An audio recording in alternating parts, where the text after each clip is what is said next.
যখন ডুবতে থাকে বাঁচার জন্য কিছু ধরতে পারে না, আর কোন শ্যাওলা কচুরি পানাও যদি ভেসে যায় ভাবে ওইটা ধরে একটু বাঁচা যায় কিনা। আসলে কচুরি পানা ধরে কি বাঁচা যায়? ও ভাবছিল জামাত শিবির নিষিদ্ধ করে বোধহয় বাঁচা যাবে, বাঁচা যায়নি। তুমি যে কি অপরাধ করেছ, কত দাম্ভিকতা, কত আত্মাহমিকা তুমি দেখিয়েছ। আল্লাহ তাআলা অহংকারীদেরকে হয়তো কিছুক্ষণ ছাড় দেয়, কিন্তু একদম ছেড়ে দেয় না। কি বলেন, ঠিক কিনা? আমরাও অনেক সময় নিরাশ হয়ে যেতাম, কিন্তু আশা ছাড়তাম না। যাই রব, তুমি তো দেখতেছো আপনারা এই ভোলাবাসী এখানে এই দীর্ঘ 17-18 বছরের আওয়ামী দুঃশাসনের আমলে আপনারা কত লোক মিথ্যা মামলার শিকার হয়েছেন। বিএনপি জামাত কোন অপরাধ করে নেই, বাড়ির থেকে ধরে নিয়ে নিয়ে তাদেরকে মামলা দিয়েছে, জেলে দিয়েছে। কি দেননি বলেন? আমাদের নেতারা বক্তব্য রেখেছেন। বাড়িতে বসে আপনি 4-5 জনের সাথে চা খাবেন, ধরে নিয়ে বলবে কি তোমরা নাশকতা ষড়যন্ত্র করছো। ঘুম থেকে ধরে নিয়ে হাতে একটা টুপলা টাপলি দিয়ে বলবে তোমার কাছে বোমা পাওয়া গেছে। কি আজব ব্যাপার, এত অহংকারী তুমি। বাংলাদেশের সমস্ত বরেণ্য আলেম ওলামা, ইসলামী আন্দোলনের নেতৃবৃন্দ, ইসলামিক স্কলার, পীর, মাশায়েখ, তাদেরকে তুমি কারাগারে হাজার হাজার লোককে বন্দী করলে।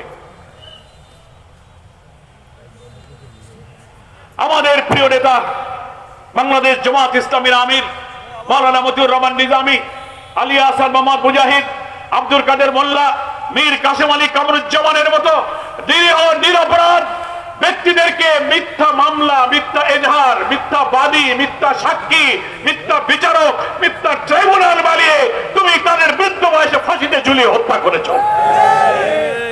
অধ্যাপক গোলাম আজম, আল্লামা দেলোয়ার হোসেন সাইদি, মাওলানা আবুল কালাম মোহাম্মদ ইউসুফ, অধ্যাপক নাজির আহমদ, মকবুল আহমদ, সাতক্ষীরা আব্দুল খালেক মন্ডল, এই সমস্ত বর্ষিয়ান 70, 80, 90, 93 বছর লোকদেরকে গ্রেফতার করে কারাগারে ঢুকিয়ে তিলে তিলে মৃত্যুর দিকে তুমি ঠেলে দিয়েছ।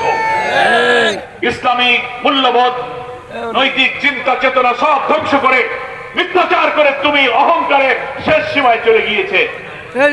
আর গণ অভ্যুত্থানের আন্দোলনে কোটি কোটি মানুষ যখন আন্দোলনের উত্তাল ঢেউ তুলতে শুরু করলো, উত্তরা থেকে, শাহবাগ থেকে, যাত্রাবাড়ি থেকে, রাজধানীর চতুর্দিক থেকে মানুষ যখন গণভবনের অভিমুখে কোটি কোটি মানুষের যাত্রার সূচনা হতে লাগলো, তখন বাংলাদেশের প্রতিদিন 100, 200, 400 করে লাশ পড়তে লাগলো।